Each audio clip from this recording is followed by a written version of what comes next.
Hi అండి. ఈరోజు మా వారి లంచ్ బాక్స్ ఏంటో మీకు చూపిస్తాను. లంచ్ బాక్స్ అయితే కాదు నిజంగా చెప్పాలంటే. మార్నింగ్ టైము మా ఆయన 6:30కి డ్యూటీకి వెళ్ళిపోతారు కదా!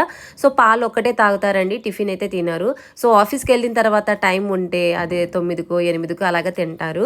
సో, అందుకనేసి నేనైతే ఫ్రూట్స్‌లో అయితే ఇంకా ఇంట్లో సీని పండ్లు ఉంటే కట్ చేసి పైన తొక్కే తీసేసి ఇచ్చాను. ఇంటి దగ్గర నుంచి నేను చెప్పాను కదండీ బఠానీలు తెచ్చుకున్నాననేసి. సో, అవి కూడా ఒక చిన్న బాక్స్‌లో అయితే వేసి ఇచ్చాననమాట. ఏమన్నా ఫ్రూట్స్ కానీ అలాగా నేను పెడుతూ ఉంటాను. నార్మల్‌గా అయితే మా ఆయన ఆఫీస్ పక్కన షాప్స్ కానీ అలాంటివి ఏవి ఉండవు.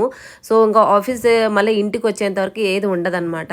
సో, అందుకనేసి ఎప్పుడో 3 గంటలకొస్తారు. అంతవరకు ఏం తినకుండా అయితే ఉంటే చాలా కష్టం కదా అనేసి ఏదో ఒకటి ఇంట్లో చేసినట్టు ఒకటైతే ఏదో ఒకటి పెడుతూ ఉంటాను. అది కూడా ఒక్కోసారి అయితే బాక్స్ రిటర్న్ వస్తూ ఉంటది. సో, నేను ఒకటికి 2 సార్లు చెప్తూ ఉంటాను. తిను టైం తీసి కొంచెం తిను అంటే టైం యాడుంటది అని అలాగా అంటూ ఉంటారనమాట.